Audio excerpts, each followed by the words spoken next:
ঈদের তৃতীয় দিন বাচ্চাদেরকে নিয়ে একটু বাহিরে আসলাম। হ্যালো এভরিওয়ান, আসসালামু আলাইকুম। হ্যাপিস ফ্যামিলি লাইফ ব্লগে সবাইকে স্বাগতম।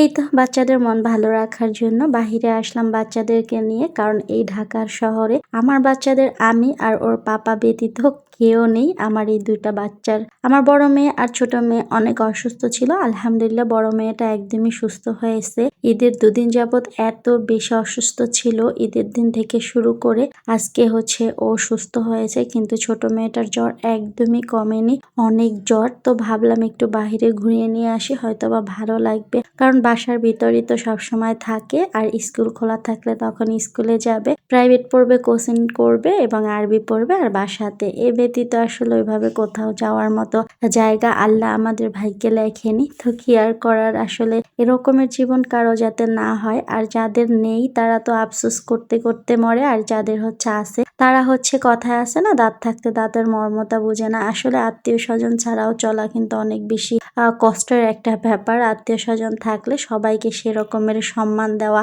তাদের কাছে যাওয়া, তাদেরকে ভালোবাসা, এটা প্রত্যেকেরই আসলে উচিত, যেটা আমি ভোগ করতেছি। আমার অনেক বেশি খারাপ লাগে। আর এই তো এইভাবে ভিডিও করার পরে আমার মেয়ে বলতেছিল যে ভিডিও কলে মনে হচ্ছিল কথা বলতেছি। আর আমার মেয়েটার দিকে তাকালে কি যে একটা অবস্থা, একদম চোখ মুখ শুকিয়ে একটু হয়ে গেছে, তারপরও মনের শক্তি নিয়ে হাত নাড়া দিচ্ছে আমার ক্যামেরাটা দেখে, এতটাই ও সিক হয়ে গেছে। আর এই যে দই ফুচকা অর্ডার করেছে, আর আমি বললাম দই ফুচকাই খাবো, আর কিচ্ছুই খাবো না, কারণ ঈদে মিষ্টি জাতীয় কেন জানি আমার খেতে ভালো লাগে না, ঝালটাই খেতে ভালো লাগে। আর ঈদ কেন, ঈদ ব্যতীত ঝাল খেতে ভালো লাগে। আর মেয়েটা একদম চুপ হয়ে গেছে। এই খাবারও সামনে দেখলে কখন যে খাওয়া শুরু করতো, কিন্তু ওর একদমই ভালো লাগতেছে না, শুয়ে পড়েছে ওর পাপার কোলে।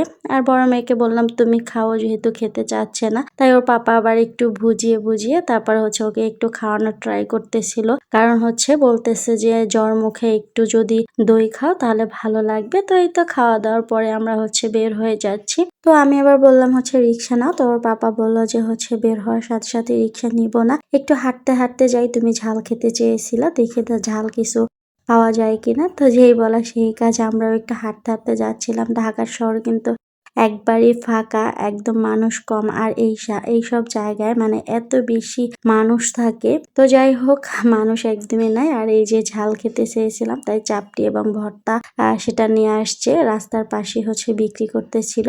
তো আমি আবার দেখলাম ভুড়ি বিক্রি করতেছে, তাই আবার বললাম ভুড়ি খাবো, তাই ভুড়িও নিয়ে আসলো। অথচ আমার ফ্রিজে কিন্তু ভুড়ি নিয়ে আসছিল এর আগের দিন রাতে, ঈদের দিন রাতে, চাঁদ রাতে, তো সেটা রান্না করা হয়নি।